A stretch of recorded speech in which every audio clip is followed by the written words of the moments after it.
अगर पानीपत का इतिहास खोला जाए तो युद्ध बहुत फेमस है जो कि पानीपत के अंदर हुए थे। तो आज हम पानीपत के अंदर हुए हुए युद्धों के बारे में बात नहीं करने वाले हैं, क्योंकि इन सब के बारे में तो आपको बहुत दुनिया के अंदर बहुत लोग हैं जो बहुत सारे चर्चा कर देंगे। हम जो बात करने वाले हैं वो ये करने वाले हैं कि पानीपत में किस तरीके से दशहरे को मनाया जाता है। दशहरा पानीपत के अंदर एक फेस्टिवल नहीं है, ये एक भावना है, ये एक फीलिंग्स है जिसके अंदर हनुमान जी के लिए बहुत रिस्पेक्ट, बहुत प्रेम और बहुत साधना करी जाती है इस ड्यूरेशन के अंदर। तो 14 सितंबर से या 15 सितंबर से फास्टिंग शुरू हुई है 40 डेज की। इसके अंदर हनुमान जी की जो फास्टिंग्स हैं 40 दिन का जो चलिया रखा हुआ है, उसके अंदर सेवक होते हैं और महाराज होते हैं। जो महाराज होते हैं वो बाल ब्रह्मचारी, मतलब दोनों सेवक और जो महाराज हैं वो दोनों के दोनों बाल ब्रह्मचारी का रूल फॉलो करेंगे। साथ में और बहुत सारे रूल्स होते हैं, बहुत सारे रेगुलेशंस होते हैं जिसको वो फॉलो करते हुए अपने इन व्रतों को पूरा करते हैं। और दशहरे से 3 या 4 दिन पहले तो वो मूर्ति को उठाते हैं और पूरे शहर के अंदर हनुमान जी का स्वरूप के अंदर लोगों को आशीर्वाद देते हैं। इसके पीछे भावना जो है, भावना बहुत प्योर होती है। और मैं अगर अपना पर्सनल एक्सपीरियंस दूंगा, before getting connected to spiritually to the God and when I used to click, मतलब एक टाइम ऐसा था जब मैंने नया नया डीएसएलआर खरीदा था और डीएसएलआर खरीदते ही मैं पानीपत के दशहरा ग्राउंड में पहुंचा था फोटोज लेने के लिए। ट्रस्ट मी, मेरे पास शायद अगर वो डंप होगा तो मैं आपको दिखाऊंगा। वो दिन ऐसा था कि मेरे डीएसएलआर के अंदर मैंने जितने भी स्वरूपों की फोटो खींची थी वो ब्लर आई थी। से मेरे को ये बात समझ आ गई थी कि अगर हनुमान जी को मनाना है या हनुमान जी की अगर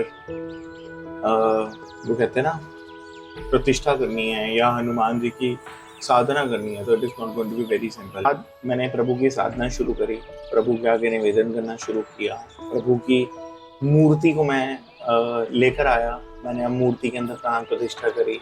प्राण प्रतिष्ठा करने के बाद आज हर मंगलवार जब मैं मिलाता हूँ भगवान जी को, तो भगवान जी मेरे से बात करते हैं।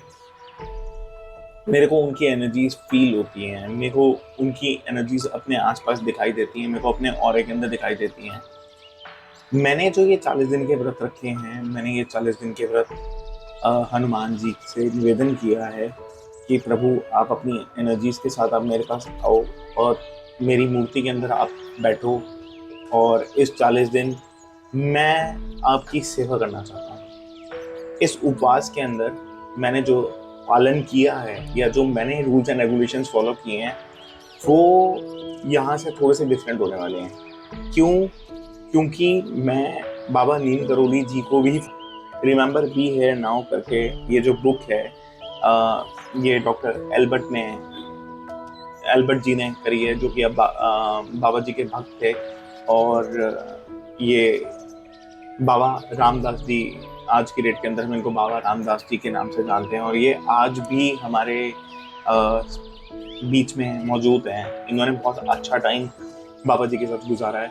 तो इन्होंने एक कुक बुक बनाई है साधना के लिए, तो वो हम उस कुक बुक का हम उसका फॉलो कर रहे हैं।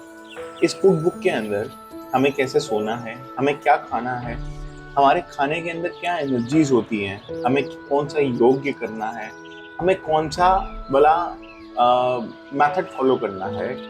सी देयर आर डिफरेंट मेथड्स। जैसे बुद्धिज्म का मेथड अलग होता है, हिंदुइज्म का मेथड अलग होता है। हमें at the end of the day we have to reach to the light, we have to reach to the zero.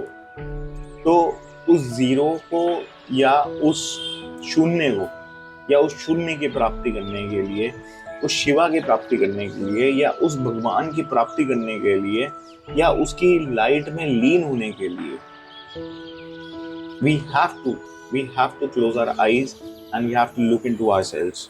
तो वो प्रैक्टिस मेरी अभी भी चल रही है। मैं अभी बहुत एमेचर हूँ इसके अंदर, मतलब मेरे को ये प्रैक्टिस करते हुए सिर्फ 6 मंथ्स हुए हैं, and trust me, I have started feeling change in myself. From aggression I have been turned into very polite and very relaxing. अगर मैं 3-4 दिन अगर मैं नहीं करूँ तो मैं वापस उसी ट्रैक के ऊपर जाना शुरू कर देता हूँ। दूसरा, ये माना जाता है कि आपको आपकी किस्मत से ज़्यादा नहीं मिलता है, ठीक है? लेकिन आप जब भगवान की शरण में चले जाते हो, आप जब सारे मोह माया छोड़ देते हो, सब कुछ त्याग देते हो, तो भगवान ही आपका सब कुछ हो जाता है। तो मेरे लिए मेरा आज हमने पानीपत के अंदर स्थित एक प्राचीन हनुमान मंदिर की कहानी गाथा है। ये बहुत पुराना है। यहाँ पे दीवारों के अंदर भी हनुमान जी का नाम लिखा हुआ है 1008 बार, और ये माना जाता है कि ये दीवार में से स्वयं प्रकट हुए थे, मतलब मूर्ति जो है वो अपने आप प्रकट हुई थी। और यहाँ पे जो वाइब्स हैं, जो हनुमान जी की वाइब्स हैं, आप हनुमान जी की आंखों में देख के देखना, वो आपसे बातें करेंगे। और मतलब पुजारी जी की तो बात सुनना ही सुनना जो वो कह रहे हैं, लेकिन हनुमान जी को महसूस करना, उनकी एनर्जीज को प्लीज महसूस करना, वो हमारे साथ हैं। मतलब literally I was standing in front of him, but I was literally standing in front of him. I could feel the energies, I could feel the radiations, I could feel him coming out of the wall and trying to bless me. तो मैंने वो blessings capture करने की कोशिश करी है, आप लोगों तक पहुंचाने की कोशिश करी है। इस वीडियो को प्लीज़ लाइक, सब्सक्राइब और शेयर करना मत भूलिएगा। और अगर आप पानीपत रहते हैं या पानीपत के आसपास रहते हैं, तो इंसार बाज़ार के अंदर हमारा ये मंदिर है। प्लीज़ मैं आप लोगों से निवेदन करूँगा कि यहाँ पे एक बार ज़रूर विश मांग के देखना। अगर आपकी कोई विश पूरी नहीं हो रही है तो मेरे भगवान आपकी विश पूरी जरूर पूरी करेंगे। बाद हम आए हैं स्वयंभू प्रकटवेश्वर प्राचीन हनुमान मंदिर। यहाँ की मान्यता बताएंगे मंदिर की। बेटे ऐसा है कि मंदिर जो है स्वयंभू मूर्ति इसी दीवार फाड़ कर मूर्ति प्रकट हुई। लेकिन यहाँ पूरी एक सुरंग था, बहुत मतलब उसका पता नहीं था कहाँ तक। यहाँ पीपल का बहुत विशाल वृक्ष, यहाँ की मान्यता बहुत बड़ी है। ये सोने से सोने जड़वा करके बनाया गया है। क्षेत्रों का बड़े बड़े लोगों का बॉम्बे से, दिल्ली से लोग आते हैं, उनका काम हो जाता है और घूमन लगवा गए ऊपर सोने। बहुत बड़ी मान्यता। पहले अंग्रेजों की राज थी ना, किले के ऊपर सारी सेना रहा करती, तो कोई कहीं जाती थी सेना, तो पहले सेना के सारे लोग जो है यहाँ माथा टेकने आते थे। कोई लोग बड़े बड़े लोग हैं कि बता नहीं पाते कितना पुराना मंदिर। एक बार पूरी दीवार ध्वस्त हो गई, दोबारा तैयार किया गया। यहाँ 1100 हनुमान जी के नाम पत्थर में जुड़े हुए हैं। पूरे मंदिर में स्वागत का 1100 नाम हनुमान जी के सारे बहुत बड़ी मानता है। यहाँ लोग हजारों आदमी के ऐसे काम हो जाते हैं। लोग यहाँ से बच्चे नहीं होते तो बस आते हैं, मानता करते हैं। यहाँ सवा मनी करवाने वाले, और मंगलवार को कुछ बड़े लोग आते हैं, श्रद्धा बहुत है।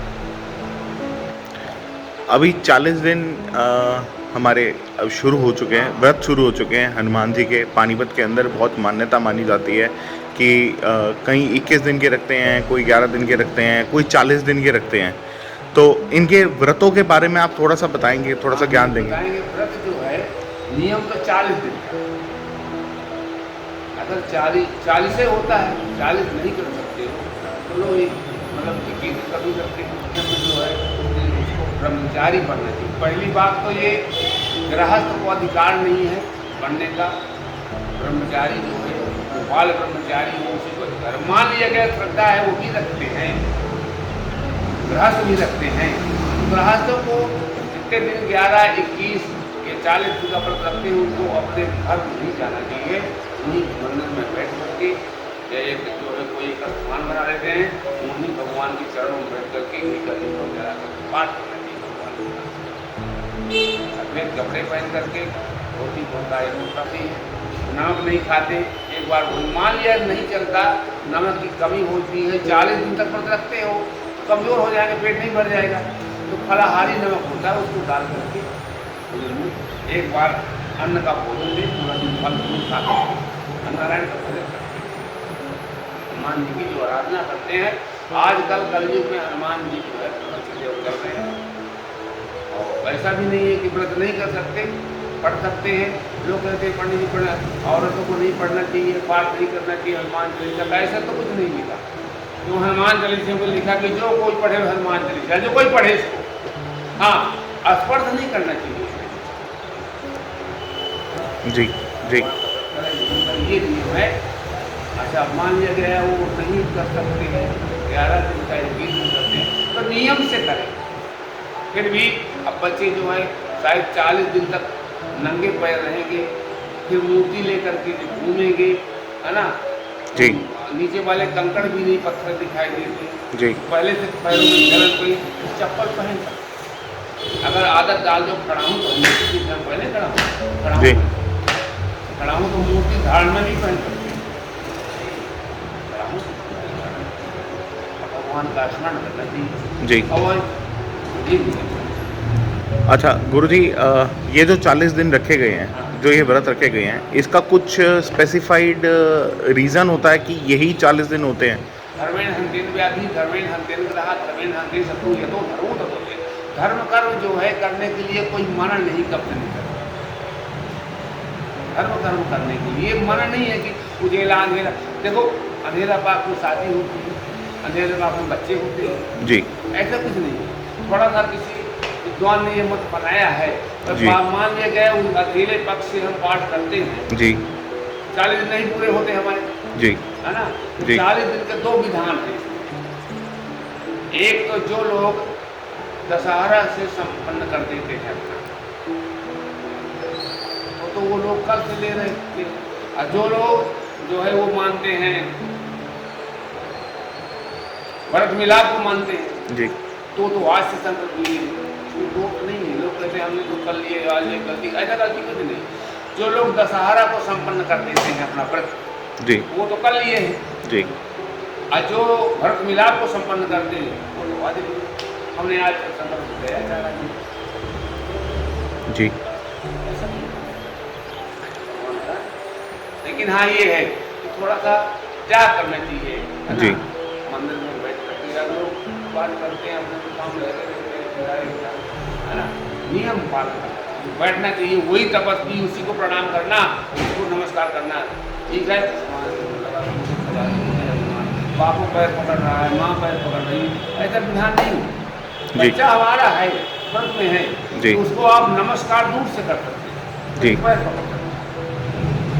क्यों? जैसे कथा होती है ना, पुराण जी। होता है, जी। पुराण में जो गति में बैठा होता है भगवान विष्णु का, जी उसको प्रणाम करना चाहिए वैसे। लेकिन माता पिता जाकर के गति को प्रणाम करते हैं, बच्चे को प्रणाम नहीं करते। जी जी व्यास जी बीच में बैठे हुए हैं, तो वो विष्णु का, लेकिन माता पिता, हम भी अपने यहाँ भागवत कथा कर रहे थे, पिताजी आते थे, उनका पिताजी माई का जी जी है ना? क्यों? अगर पिता पुत्र को प्रणाम करता तो पुत्र को दोष नहीं करता, माँ प्रणाम करता दोष नहीं करता, तो उसको दूर से नमस्कार करते। जी रूप को नमस्कार है, बच्चे को नहीं है रूप।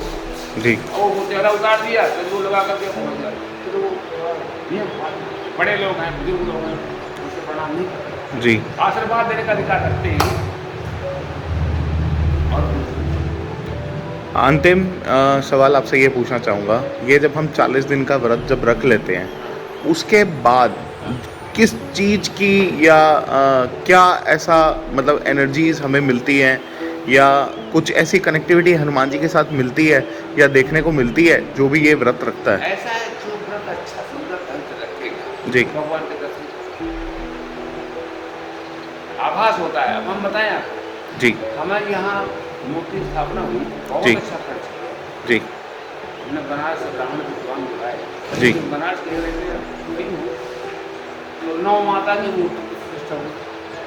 राम पंचायत हुई, जबकि राम पंचायत भारत में कहीं दर्शन नहीं है, राम दरबार तो है, राम मजे अष्ट धातु की मूर्ति बन गया है, प्रतिष्ठा हुई भी तो इतना आनंद मग्न हो गए, हम वहाँ बाहर खड़े थे, विकास गोयल हैं वो भी खड़े थे, हमें वहाँ से आभास हो कि भगवान हंस रहे हैं। न कहा देखो तो परमात्मा जब तक वो देखे उनको तो दिखाई नहीं पड़ा, हमें दिखाई नहीं भगवान, क्योंकि श्रद्धा से श्रद्धा थी, और वो तो बेचारे अपने काम में लगे तो क्या जिम्मेदार है, लेकिन हमें आभास हो कि भगवान हंस रहे हैं।